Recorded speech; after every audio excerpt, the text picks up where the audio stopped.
So looky here, scientists discovered ancient artifacts near King Tut's tomb.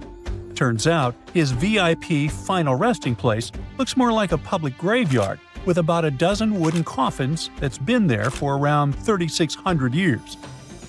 Okay, I might have exaggerated a tad. The 11 tombs weren't exactly right next to King Tut, but they were close, near the same city of Luxor.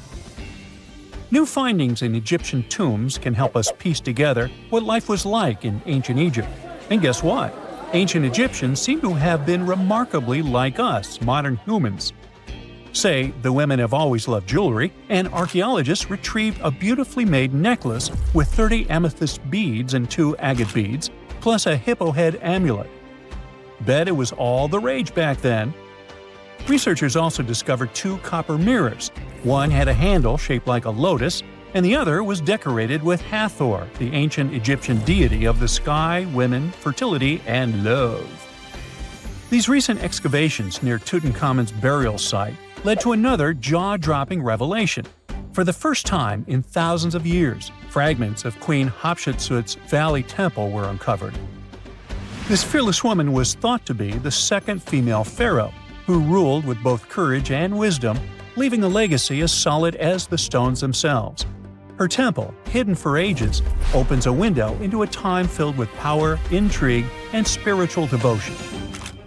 Archaeologists found over 1,000 beautifully decorated stone blocks on the outskirts of Hatshepsut's funerary temple. There were very few women who managed to take the throne in ancient Egypt. Another tomb was found nearby, and it belonged to the overseer of Queen Teti Sheri's palace, whose name was Jehuti-Mez. Queen Hatshepsut seems to have even more tombs, aces up her sleeve.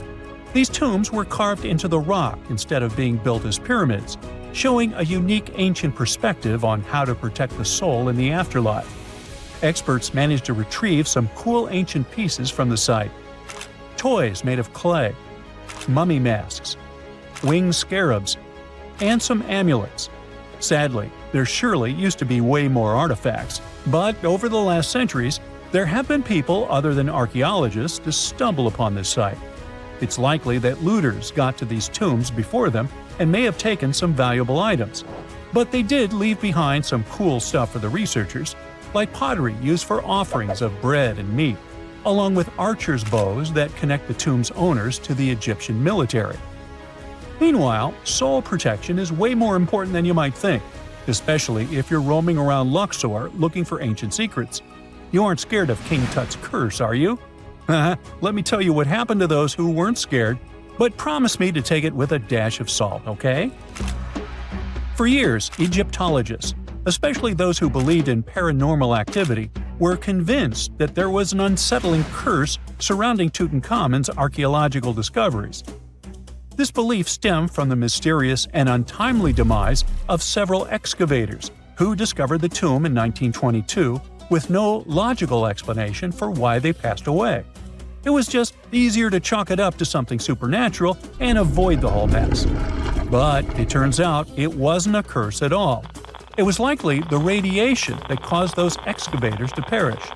Now, you might wonder where the radiation came from. After all, while radioactivity was discovered in the 19th century, ancient Egyptians, despite their impressive pyramids, didn't have any radium lying around to make Tut's tomb glow like crazy. So, what could be the real story? It might have been toxic waste behind it all.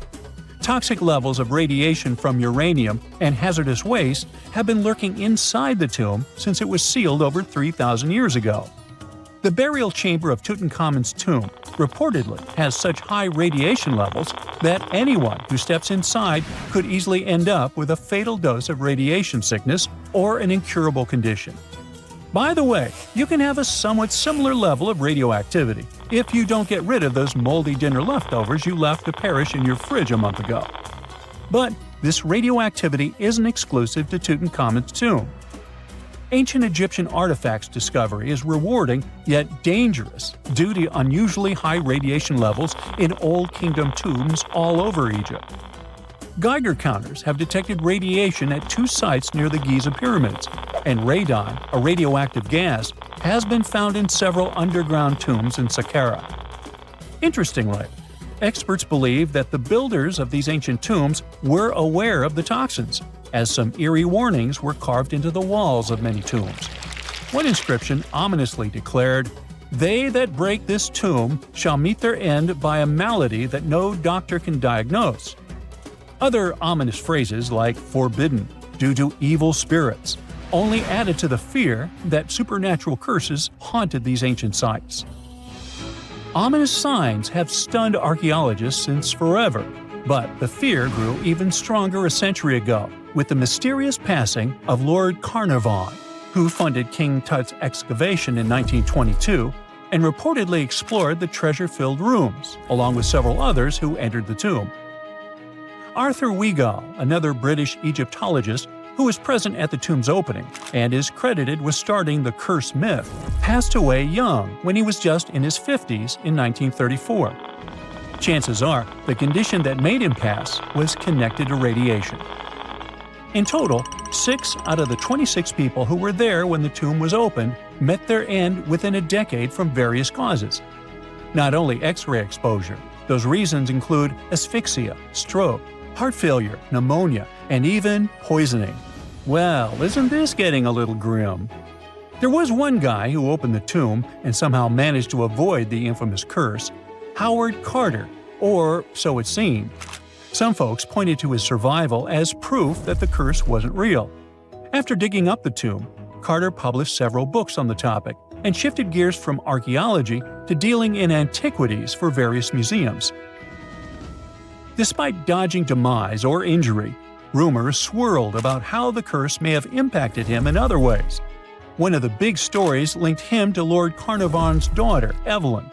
Some said he was madly in love with her, but she married someone else, so he chose to stay single. Others claimed they had an affair while she was in Egypt, which ended when her father passed away and she left the country for good.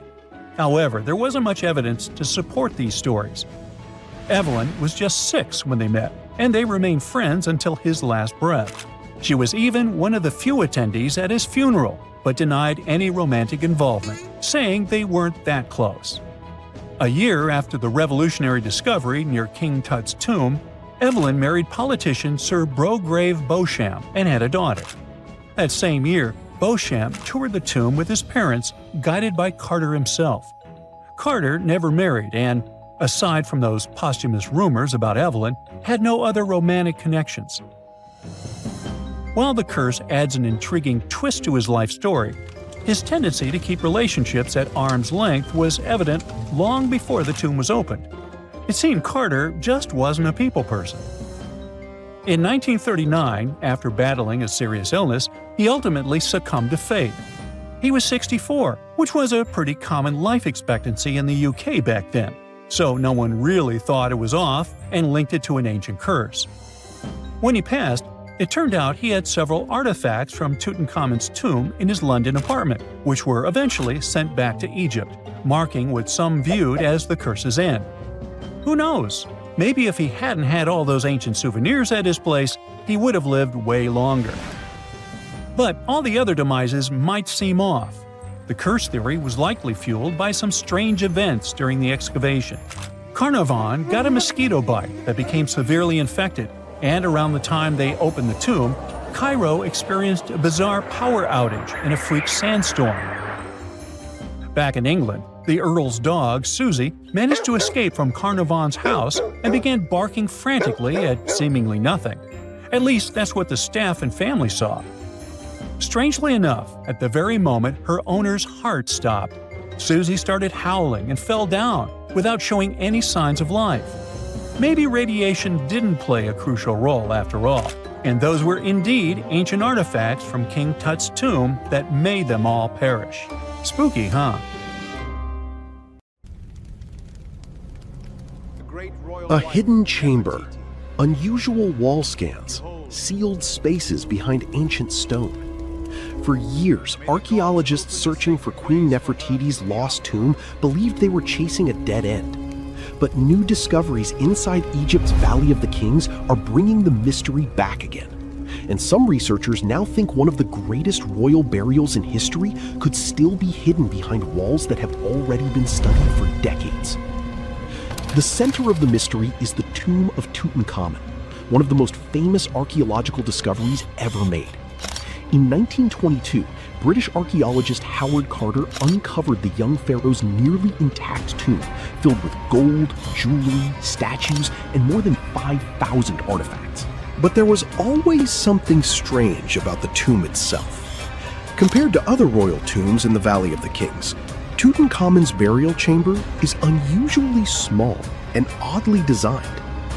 Some Egyptologists noticed that parts of the structure resemble layouts more commonly associated with royal women rather than pharaohs. That detail led to a controversial theory. What if Tutankhamun's tomb was never originally built for him? And what if another burial chamber still exists beyond its walls? The theory gained global attention after high-resolution radar scans detected anomalies behind the north and west walls of the tomb. Some scans appeared to reveal hidden voids or empty spaces that did not match the surrounding rock structure. For a moment, archaeologists thought they might be looking at sealed chambers, untouched for more than 3,000 years. And immediately, one name dominated the discussion: Nefertiti. Queen Nefertiti remains one of the most mysterious figures in ancient Egypt. She was the wife of Pharaoh Akhenaten and became one of the most recognizable royal figures in Egyptian history because of her famous sculpted bust discovered in 1912. But despite her importance, her burial place has never been definitively identified. That absence is extremely unusual. Many researchers expected a queen of her status to have an elaborate tomb somewhere in the Valley of the Kings or nearby royal burial grounds. Yet after decades of searching, no confirmed tomb belonging to Nefertiti has ever been found. This is why the radar discoveries caused such excitement. Some archaeologists propose that after Tutankhamun died unexpectedly at a young age, his burial may have been placed inside part of an already existing royal tomb, possibly one originally intended for Nefertiti herself. Certain wall paintings inside the chamber added even more speculation. Some experts believe traces beneath the plaster suggest hidden doorways or structural modifications sealed over long ago. Then, the story became even stranger. Additional scans produced mixed results. Some surveys supported the possibility of hidden spaces, while others failed to confirm clear chambers at all. Different radar systems produced conflicting interpretations, dividing archaeologists into competing camps.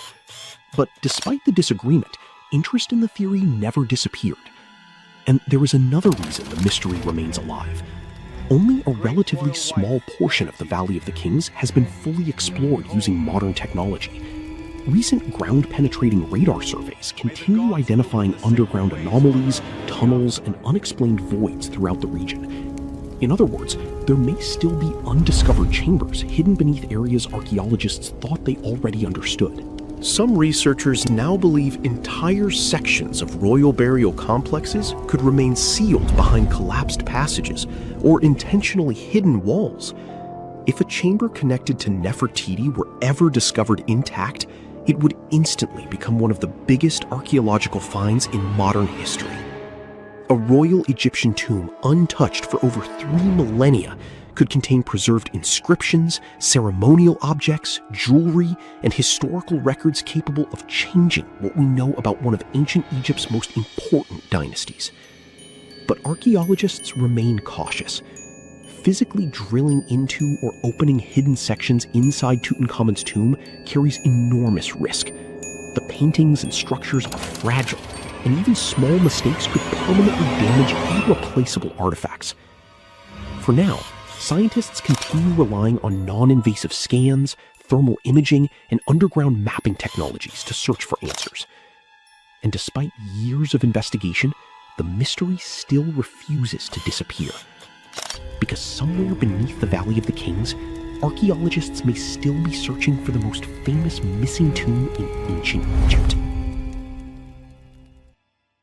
For more than 3,000 years, the gold mask of Pharaoh Tutankhamun stayed hidden in the Valley of the Kings.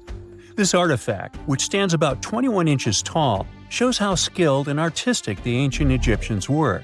But nobody expected that X-rays would reveal its biggest secret.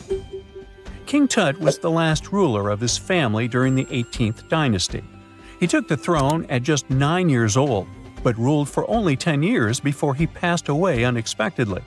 If we're being honest, back in ancient Egypt, he was mostly forgotten by the rulers who came after him. His tomb wasn't a big deal for them, so much so that even the grave robbers forgot about him. It might sound a bit sad, but the truth is that it was actually great news for us. Since his tomb was practically forgotten, it ended up being perfectly preserved. While the other tombs in the Valley of the Kings were looted, his remained sealed and untouched. So, when it was discovered back in 1922, it had over 5,000 precious objects inside. That made Tutankhamun basically an instant celebrity and one of the best-known pharaohs nowadays. Among the treasures was the most stunning piece, his golden mask. This mask is said to be an exact image of the king's face, or at least it was supposed to be, but we'll get to that later. The purpose of this accurate representation of his face was to make sure that his soul would recognize him in the afterlife and return to his mummified body. In ancient Egyptian beliefs, this would allow him to continue living in the afterlife. The details of the mask clearly looked incredibly difficult to create, but people didn't realize how complex it truly was until many years later. The first X-rays of the mask were taken in 1967. Back then, the main reason for these scans was practical – conservation. The mask was heading to Paris for an exhibition, and it was the first time it had ever left Paris. This would help them keep track of any changes during the exhibit. Plus, the images could give clues about how the mask was made. But back then, they probably didn't fully realize just how complex its construction was. I mean, Egyptian goldsmiths didn't use modern soldering techniques. So, how did they make this mask? New X-rays taken in 2007 gave us some answers. It turned out the Egyptians didn't use pure gold, which is 24 carats. The mask was actually made of 23-karat gold, meaning it was mixed with another material. So specialists discovered that the gold sheets contained a small amount of copper, a reddish-brown metal. This was likely done to make the material more flexible and easier to shape. They would then shape the gold sheets by heating and hammering them over and over again. But there was one more secret inside the mask that wasn't discovered until 2015. The year before, the staff at Cairo's Egyptian Museum were working on the mask display when the long beard of the mask accidentally got knocked off. Another theory is that the beard had become loose over time and just fell off. Either way, the fact that King Tut's beard came off caused a lot of stress. After all, we're talking about one of Cairo's biggest tourist attractions, so the experts had to fix the problem quickly. The restoration process started with a detailed recording of the mask's condition. To do this, they had to take a full three-dimensional scan of the artifact. And, by accident, they found something very interesting in the mask. Inside the royal beard, there is a gold tube, an intriguing structure that the Egyptians likely used to attach the beard to the rest of the mask. And that proved, once again, that the process of making this mask was even more complex than experts thought. But the mysteries don't stop there. Remember how we mentioned that the mask was thought to perfectly represent King Tutankhamun's face? Well, that might not be entirely true.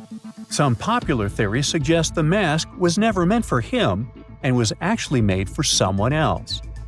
A study published in 2015 suggested the mask was originally made for a female pharaoh, his supposed stepmother, the famous and beautiful Egyptian queen Nefertiti. The biggest clue comes from an inscription on the mask. At first glance, it seemed to belong to Tutankhamun. But after a close examination, researchers noted that something else was actually written underneath King Tut's name. The royal name stamp seems to have been altered, and originally it had something written on it that translates to Queen Nefertiti.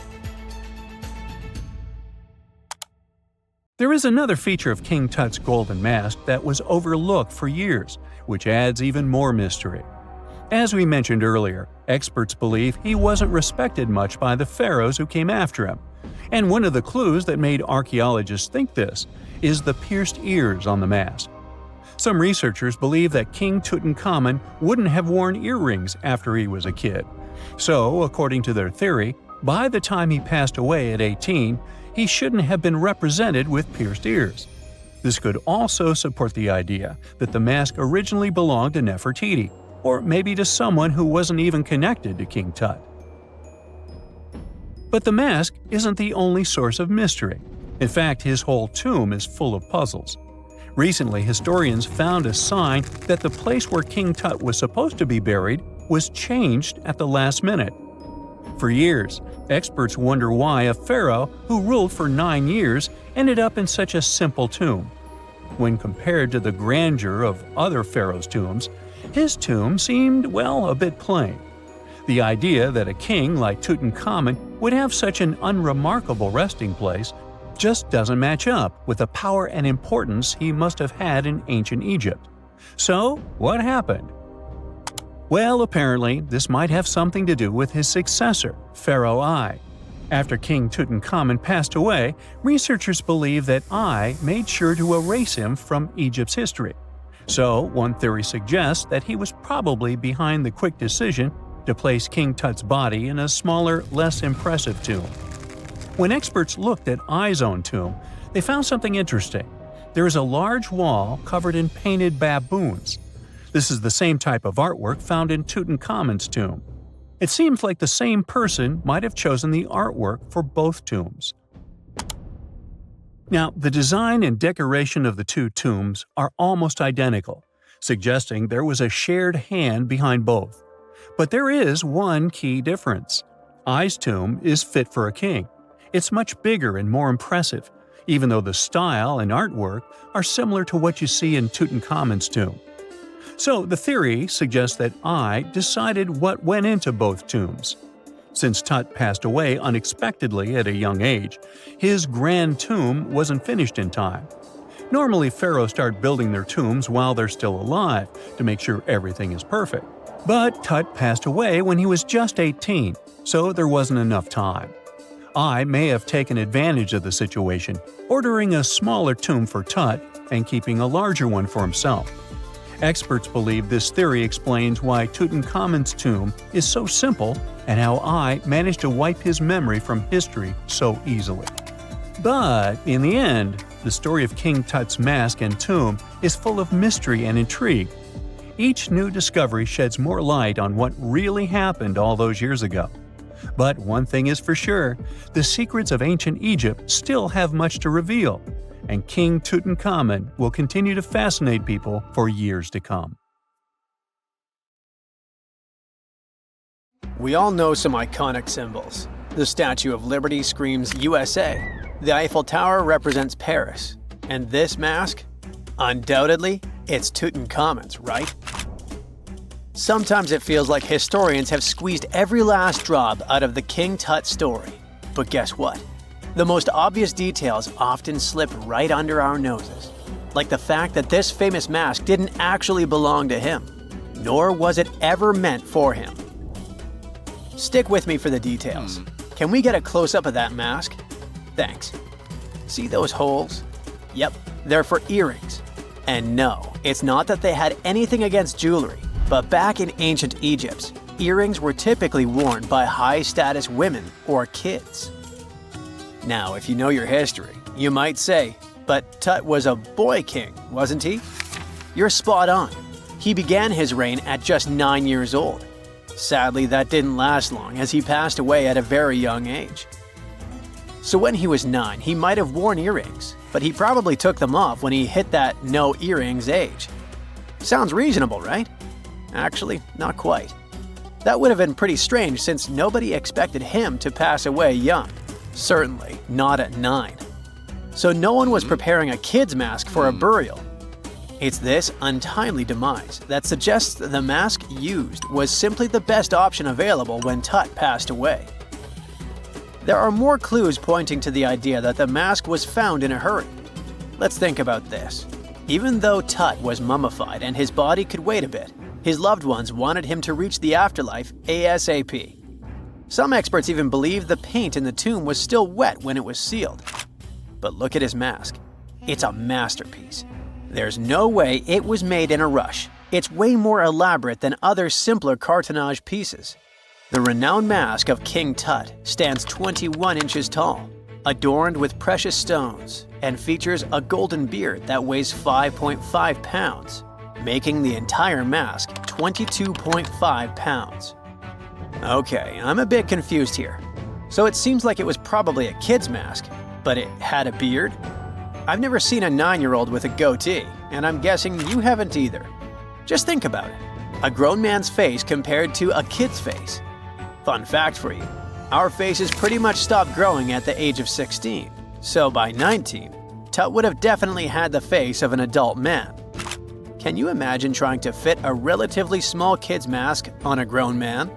That would have been super embarrassing, and no one would have let that happen. Right, let's dismiss the kids theory. Now the second option, if you remember, is that the mask could have originally belonged to a woman. This is where the beard theory comes into play. Some researchers believe the beard might have been added later on. Here's another twist. What if the mask was actually made for Nefertiti herself, who ended up maskless? In this case, there are two discoveries. Two birds with one stone. For now, it sounds like a conspiracy theory, I know. But let's give it a shot and delve deeper into the details. So, Tut passed away in around 1323 BCE, probably due to malaria. He had other health issues too, like when he broke his leg, and records suggest he wasn't in the best shape. As for Nefertiti, we have no solid data about her demise. Plus, nobody knows exactly when or where she was buried. The supposed year when she passed away is around 1330 BCE, but she could have lived longer, and the mask was intended and prepared for her. Or maybe they just took her mask right from the burial chamber. After all, they were family. Well, sort of. She was said to be his stepmom, having been married to Akhenaten, who was likely Tut's father. But this is not 100% accurate. Some scientists doubt it. Ah, these ancient Egyptian families. It's hard to keep track of who's who. I know, you're not yet convinced that Tut wore a lady's mask. Let me share one more theory with you. Meet Howard Carter, the enthusiastic archaeologist who discovered Tutankhamun's tomb. It was located in the Valley of Kings outside Luxor and, to everyone's surprise, was nearly intact. When he entered, he noticed something odd. This didn't feel like a pharaoh's burial chamber. It was classy and all, but it had a vibe that suggested it was made for a woman. Typically, Egyptian pharaohs had larger tombs that suited them better, and even more strangely, it was oriented to the right of the entrance. This didn't add up. That orientation was typical for female chambers, which Egyptian queens used. Another red flag was that the chamber appeared to have been built in stages, and all the artifacts, around 2,000 of them, seemed hastily placed there. Even more curious, they looked like they were meant for other royals. Carter discovered this burial site in 1922, but it remained a mystery as to why it was so bizarre. Almost a century later, Nicholas Reeves thought he may have solved the puzzle. He claimed that King Tut might not have been the original resident of the tomb. Instead, he suggested that the undisturbed resting place of the legendary Queen Nefertiti could be hidden behind the walls of the boy king's burial chamber. Nicholas studied high-resolution photos for months, meticulously examining every pixel. One day, he focused on detailed scans that revealed the texture of the tomb's walls beneath layers of paint. He spotted what he believed to be outlines of two doorways that had been blocked and plastered over to hide them from view. The more he looked, the more it seemed real. Could it be a tomb within a tomb? Nicholas theorized there was a hidden storeroom behind the western wall of King Tut's tomb, and his chamber might just be the outermost section of a larger corridor-style network of rooms. It all sounds fancy, but sorry to break it to you, Reeves' theory was debunked. To find out if he was onto something, experts had to use ground-penetrating radar to see the unseen. Reeves' idea was that if there were gaps, it could indicate the presence of additional rooms. And at first, in 2015, one expert even thought he had found a hidden room. But the glory didn't last for long. A year later, after double-checking, it turned out there were no hidden doorways. By the way, Nefertiti isn't the only legendary woman from Egypt whose burial site remains a captivating mystery. There's a cool legend about Cleopatra that you might enjoy. It's said that she once declared, "No man will ever find my tomb." Kind of fitting, right? After all, the person who's come closest to uncovering her final resting place is a woman. Fast forward a few millennia after she passed away, and while no man has located it, archaeologist Kathleen Martinez believes she might have cracked the code.